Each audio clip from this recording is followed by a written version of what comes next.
Olá, bom dia e bem-vindos ao canal do Sérgio, em que vão aprender português europeu. So welcome to Sergio's channel for my channel for European Portuguese learning. Today's episode is going to be centered on subject pronouns. It's kind of an important thing to know, very baseline thing to know, so it's right at the beginning of your language learning journey. And this will help you kind of formulate sentences, verbs, conjugate verbs, I should say, and just get you speaking right up and running, speaking the language.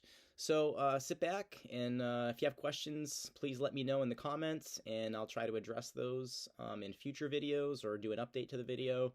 But your feedback is very much welcome, and I look forward to hearing from you. Até já. Olá, então vamos falar hoje de pronomes pessoais. So today we're going to talk about subject pronouns. And as we go through this, I'll be kind of going back and forth between English and Portuguese just to make sure that everybody's on track here. So, para começar, to start, we're going to start with, vamos começar com os pronomes singular or singulares, singular pronouns. And these are important because in Portuguese, you need to be able to conjugate verbs to determine who's doing the action. And in Portuguese, as opposed to English, each specific subject pronoun has its own conjugation, has its own form of a verb. So in English, for example, we'll just go with the word to speak, falar, right? To speak. So I speak is the same as you speak. There's really no change in the verb, right? It's speak, or he speak.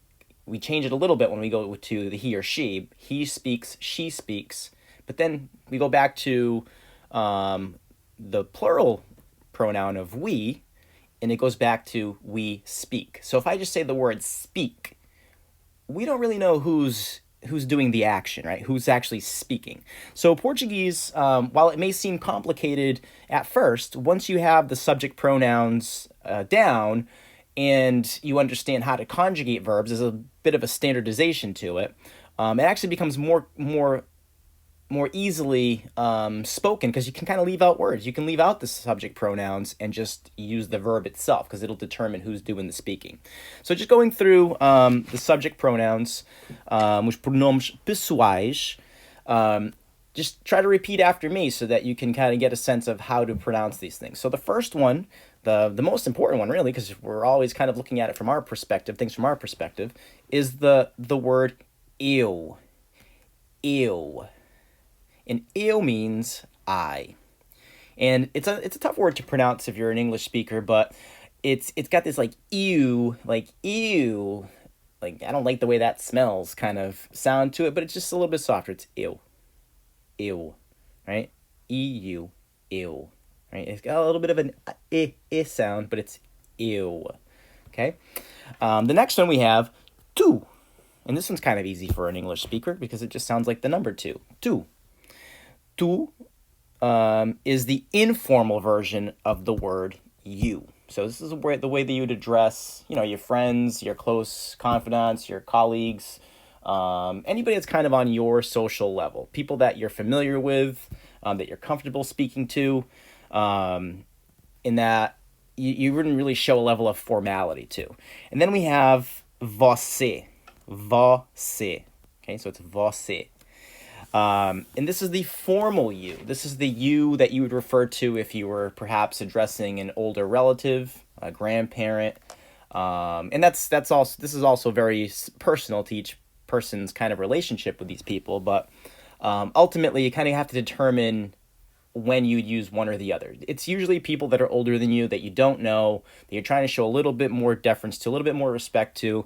If you were a student in school, you would definitely address your teacher, your professor as você, or in the você conjugation.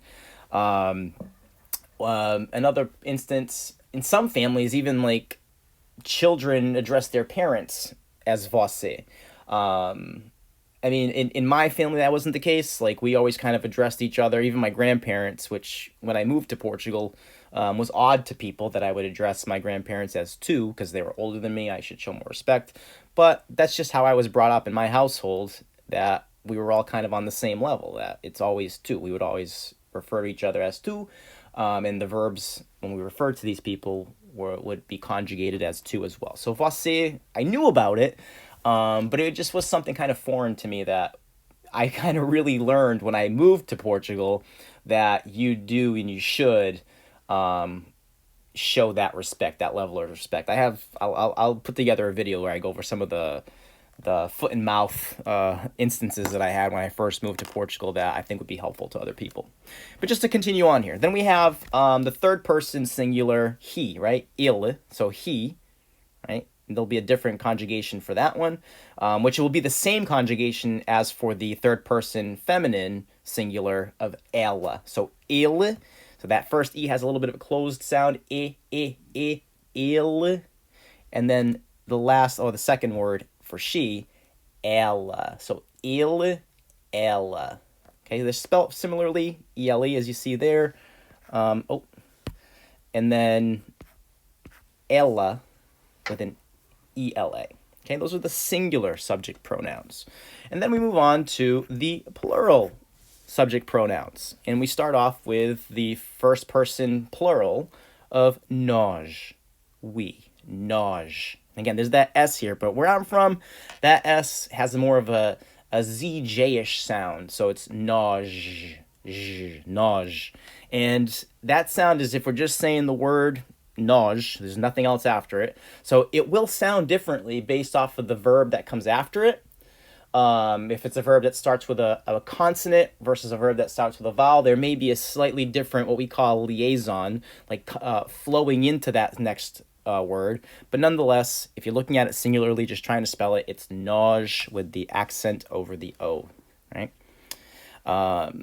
Then we have the you plural, yous guys, y'all in some cases, and that is vocês. This is not a formal way, so it does look similar to você, but it's not formal, it's not informal, it's just how you would refer to a group of people if you were addressing an entire group of people. After that, next we have the third person male or mixed. So this is the word that you would use to refer to a group of people that you're not a part of. They're external to you, they're over there, they're the third person, and it's either a group of all males or a mixed group, okay? Males and females, comprised of both males and females. So that in Portuguese, almost always, if not always, if we're talking about adjectives that describe a group of people that's mixed, it's going to take the male form, okay? It almost always, again, I like to throw in almost because there may be one, real deep dive exception to the rule where that's not the case, but 99% of the time, 99.9% of the time, it's going to be eles or an adjective. When we get to that, that'll describe a mixed group. And then we have third person plural, female, a group of all women, all girls. We refer to them as elas. Elas. Yeah, that's an A there. My handwriting is horrendous in this one. So those are the subject pronouns. So let's just add a few extras. These are the main ones. There are others that aren't quite pronouns, but they're things that you should know about. And that's these four here. And it's really just one and then differentiating based on gender and quantity. So it's o senhor. So o senhor is senhor is like Mr., right? So it's like you'd be addressing somebody like, Mr. So-and-so, could you please da-da-da-da-da, and then whatever verb you wanted to throw in there after.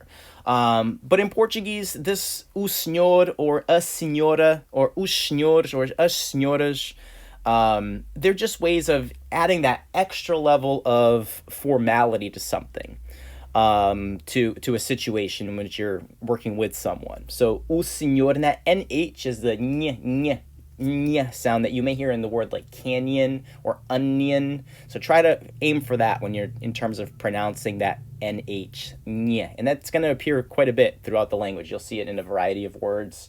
So it is something that comes up often. So just get used to ñ, right? In this case, it's senor. It's subtle. It's not so what's the word I'm looking for? It's not so in your face as the way that I'm exaggerated, the way that I'm putting out there now, but signor.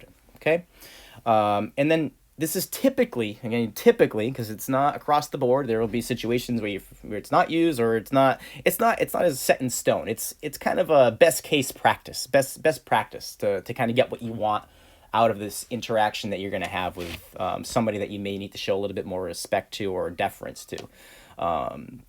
So I know this all makes it sound like there's some like hierarchy of getting things done, but you know how the world works. You if you want to get something done, you got to grease the wheels, right? You got to make sure that you're applying hitting all the sweet spots to get the action accomplished that you want to get accomplished. And I don't know, if you're aware of Portuguese bureaucracy, you want to try to make sure that you're doing everything you can to make sure that things flow how you want them to. So typically, it's used when you're talking to someone you don't know.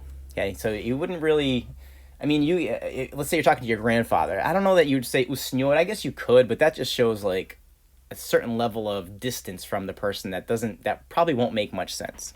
Unless maybe it's a grandparent that you don't see very often, you don't have a close relationship with. But more often than not, it's when there's some sort of a power dynamic at play. So if you're at a bank, you're dealing with a legal system, you're trying to do whatever it is that you require the person on the other side to kind of feel like you're understanding your part of the relationship and you're understanding their part of the relationship, their power dynamic. I know that sounds like kind of dystopian and stuff, but it's really not. It's just a matter of understanding how best to address the people that you're working with to get the things accomplished that you want to get accomplished. It could be something as simple as referring to the owner of a cafe that you're speaking to. Like, he's not necessarily in a power dynamic with you, but he's the owner of the establishment that you're in. You want to show a little bit more respect, and just, I don't know. It's almost a sense of kindness to just show that, this person's got more experience than you. He's somebody that you in the particular situation are looking for guidance or just understanding about the place that you're in or what you need to have done. So typically some sort of power dynamic, banking, thinking legal system, dealing with school related things. If you're a student, trying to work with an administration, maybe within an organization that you work that you don't quite know the upper echelon of the company, so you're trying to talk to them, right? Somebody that's above you in the social stratosphere. So that's essentially it when we're talking about